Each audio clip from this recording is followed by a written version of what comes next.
Sa ating pong pagpapatuloy, tawagan po natin ang ating kaibigan,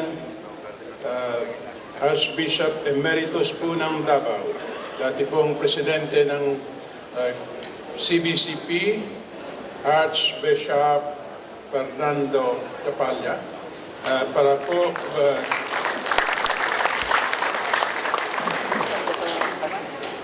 magbigay ng kanyang pananaw sa papel po ng simbahang Katolika dito po sa ating transformation efforts. Archbishop Capalla.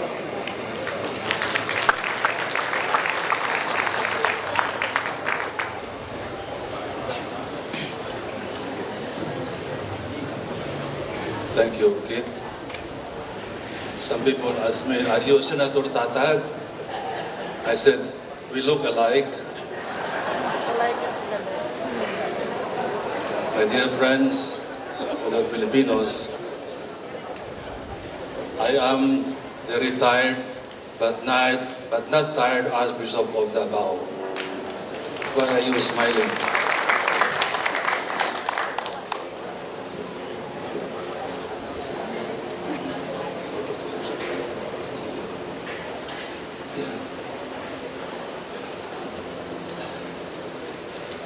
I'm happy to be here with you. I'm sure all of you are happy also to be here. Senator Tata referred to the transfiguration or transformation of Jesus on Mount Tabor. And he quoted Peter by saying, it's good to be here. But when Jesus came near them, he said, don't be afraid. Are you afraid?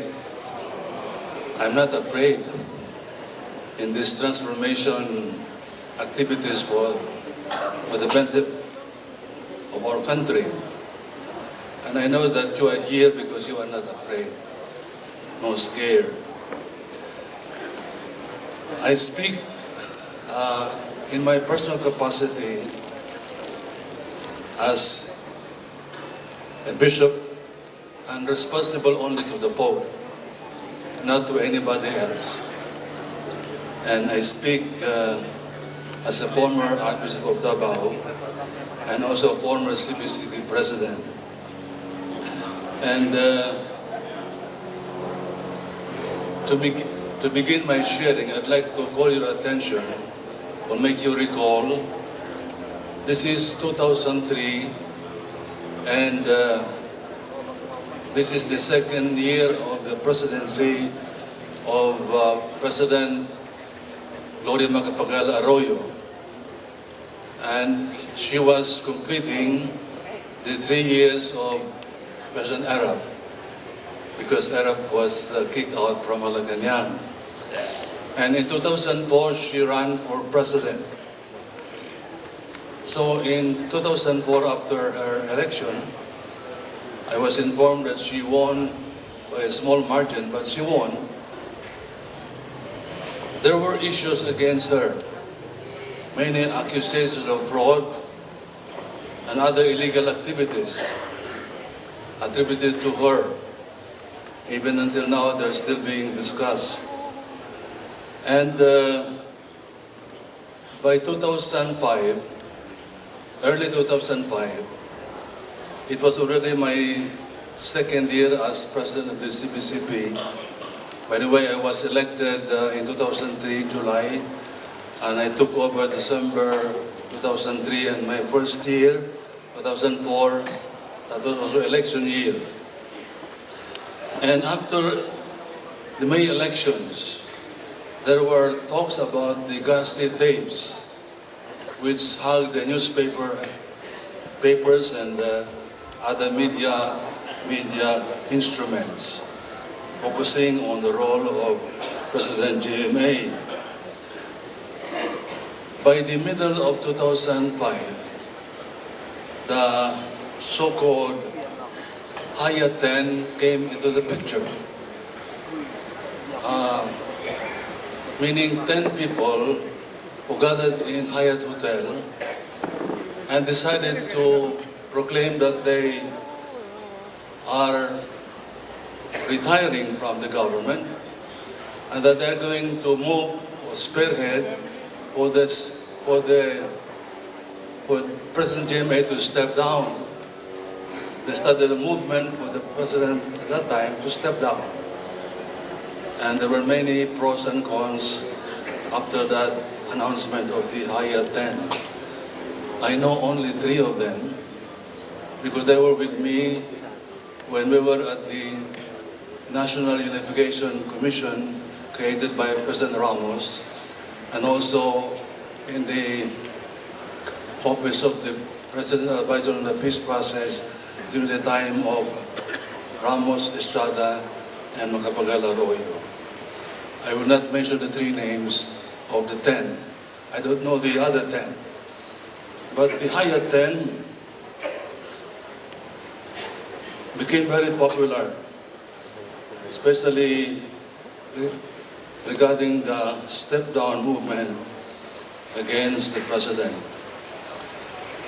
On July 6, 2005, the Philippine Daily Inquirer came out with a report that surprised and even shocked many of us, that former President Cory Aquino, accompanied by 6 bishops, went to visit PGMA in Malacanang and told her to step down. And they mentioned the names, but there are only 5. But they mentioned the names, including my name, and I was not there. Was it deliberate? Malicious? I don't know. Who told the Inquirer to put my name there?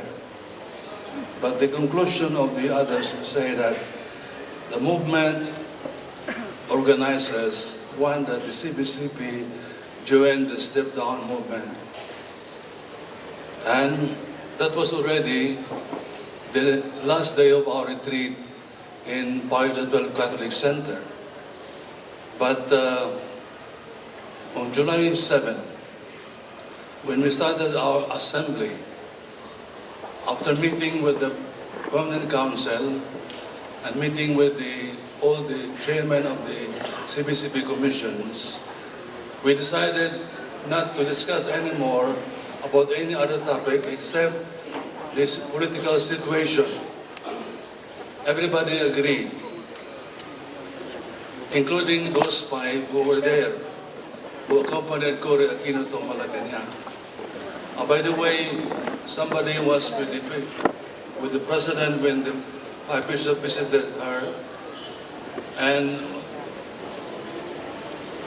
Cory supposedly told her, "Madam, etc., you have to step down as president." According to this cabinet member who was there, the answer of PGMA was, "Thank you, I'll think about it." Period. Thank you, I think about it, please pray for me. Period. That's the end of the story from the Philippine Daily Inquirer and from my source of information. So, two days and a half in the CBCP Plenary Assembly, we discussed the political situation.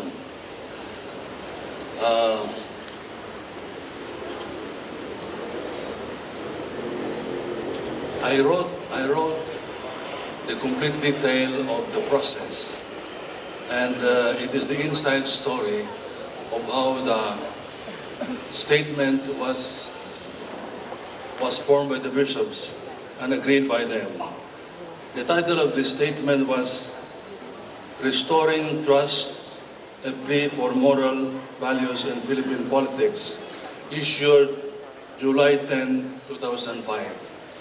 But before July 10, I'll read to you questions from the media, some questions, and my answer to the questions. One question was, We understand there were 85 bishops present then, a good number of whom we may say so. How did you manage, under so much clamor from the public, to pull it together? And my answer, yes, almost all active bishops were there, with the exception of a few who had previous commitments. It is not possible or necessary to retrace step by step how I presided over the assembly of 85 bishops and led them through serious discussion towards a consensus. It was a long process that started at 5 o'clock in the afternoon before the plenary assembly opened. The Permanent Council and the chairman of the different commissions met then to review important matters taken in the previous General Assembly and to finalize the agenda for the present plenary assembly. When 12 council members and 30 chairmen had gathered, I suggested that since the times were abnormal, we dispense with the minutes of the previous meeting as well as with the plenary assembly agenda and start discussing the present situation instead. And they all agreed. Another question from the media. You mean the bishops were really aware that issuing a statement then was of paramount concern, even if they had been on close retreat for days before that? Question from the media. And my answer was, of course. All of us were aware what was happening outside. We knew too that the time was of the essence and that we had to make a statement before anarchy could erupt in the streets. Even days before the assembly, I had been hounded by media already, demanding both my personal opinion and a CBCB statement on the political situation. We were so concerned that we had to make a change in our evening schedule. With so many items on the agenda omitted, we even agreed to advance the session on the political situation from Saturday to Thursday. So I assigned Archbishop Quevedo, now Cardinal Quevedo, and Archbishop Legazpi, he died a few weeks ago, to compose the drafting committee with the help of Bishop Tagle, now Cardinal Tagle, and Bishop Uchimar, a Bishop of Tandag, Surigao del Sur. Before the formal opening of the assembly, the first draft of the statement was ready. It is true that the statement had to go through four drafts. Through all these, there were important moments that led to the eventful afternoon of July 10, when these 85 bishops spoke with one voice to a nation anxiously looking for immediate guidance. I'm referring to the press conference when the CBCP finally came out in public with the stand when we opened the session hall to over 100 media people who would convey our statement to millions of our countrymen here and abroad. And by the way, this is the first time that all the bishops were together in a press conference. Before, it's only the president and two other bishops facing the media. But this time, I requested that everybody should be with me when I read the statement, to show to the people that we are one voice using the Capalla voice. I am of the firm conviction that God's gentle spirit was at work in the minds and hearts of my brother bishops during those days. Another question. How did the bishops prepare for that session? Were they armed with data from research? My answer was, We must not forget that we are priests, first and foremost. Although the burning issue at hand was political, we do not approach it the way politicians or ordinary lay people do. And it's not fair for the public or anyone to pressure us into making a political stand. So I must say, for the record, that I attribute the success of our deliberation to the 3-day Holy Retreat that preceded our plenary assembly, the 91st plenary assembly, which was held at the Pastoral Catholic Center. Those were 3 grace-filled days with the Lord. It was such a precious time when we bishops could all be together, devoting ourselves to daily Mass, liturgy of the hours prayed in common, meditative talks on the Eucharist, and daily Holy Hour before the Blessed Sacrament. The retreat prepared and strengthened us. We also listened to experts. 3 Jesuit priests spoke to us. Father Jose Bagadia on the state of the economy, Father Joaquin Bernas on the legal aspects of the burning issues of the day, and Father Daniel Wang on the moral choices. Contrary to later reports, we did not invite any other resource person, but the media said that. Now, a very important question. So the statement was purely the product of the bishop's deliberation? Was it really that agonizing as the news report said? We will be interested to know how 85 bishops finally agreed on one statement. My answer: well, that statement underwent close scrutiny, to say the least. It is also of great importance to note, for historical reasons, that the draft which went into a 3rd version was finally dissected line by line and paragraph by paragraph by the Assembly of 85 bishops. We had to be careful in our choices of words for obvious reasons. For instance, the choice between the verbal expression, open quote, options demanded by the gospel, close quotation, close quote, and options that are not against the gospel, 2 expressions. In general, the process was smooth and orderly. Contrary to media reports, we did not agonize on the deliberations because all along we were very much aware that we were addressing the issue and the crisis from who we are. And we are bishops, pastors, moral guides. Another very important question now pertaining for some people today. The media said, that's nice, but let's go back to the assembly hall. It's a fact that prior to the plenary assembly, some bishops had been openly anti-GMA. Did this not adversely affect the process? How did you handle those bishops, considering that you yourself had been viewed by media as being pro-GMA?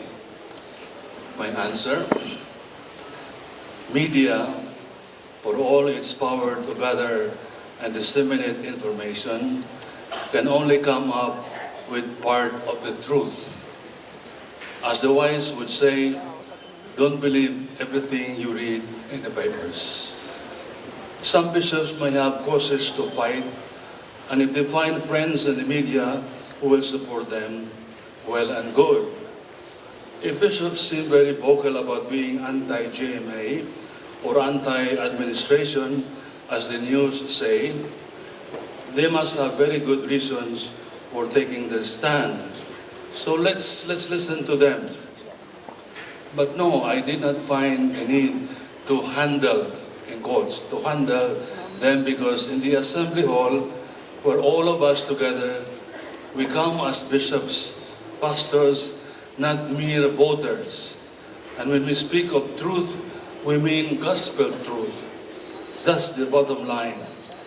No matter our political color, once we are asked by circumstances to speak as one, we do not forget that we are pastors, men consecrated to proclaim the truth, and the truth we proclaim is the truth of Christ.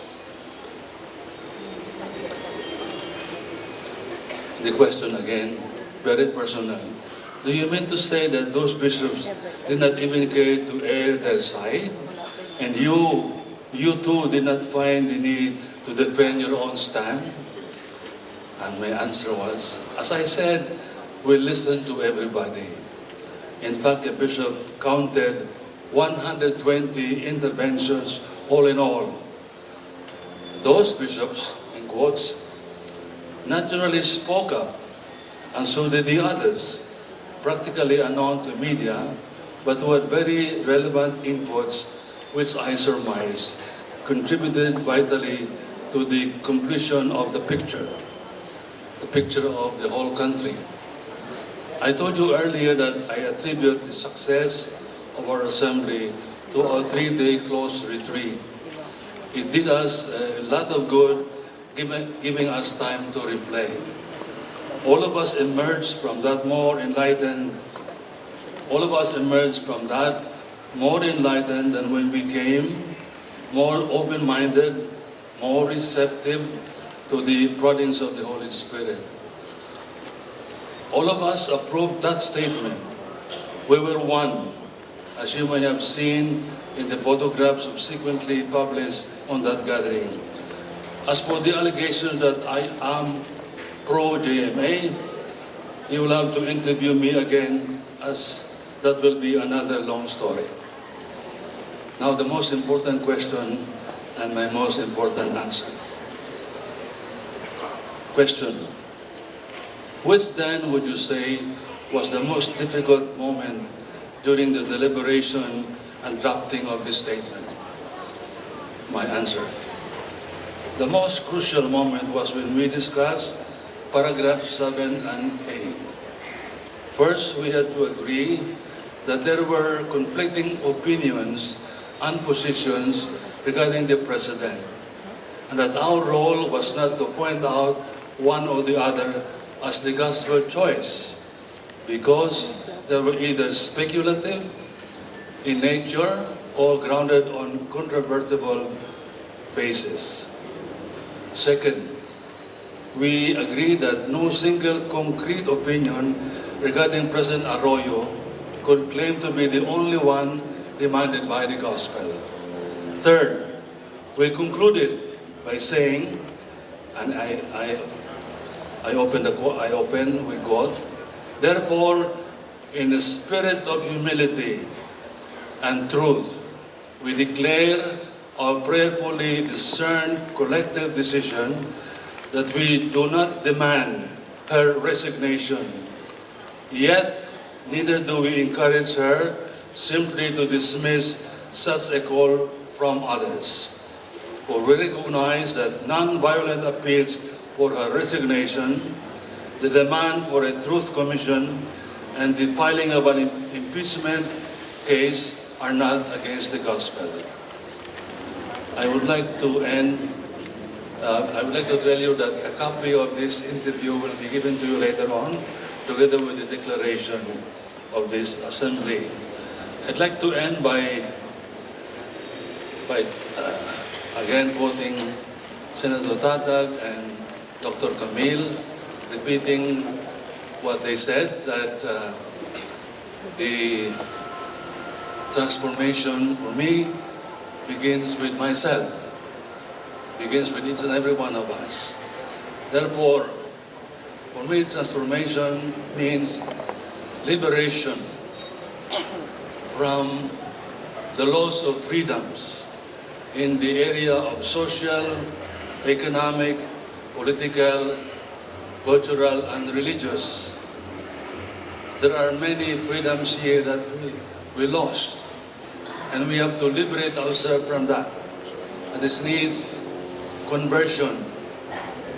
Conversion and reconciliation, which Pope Francis called reconciled diversity. But how can this be done? He said, we have to go into the deeper locus of transformation, which is the individual heart, the individual person. And I end by saying that it's the peace of the heart that leads to national transformation. And I quote by using Saint John Paul II's words in New Zealand when he said, the peace of the heart is the heart of peace. Thank you.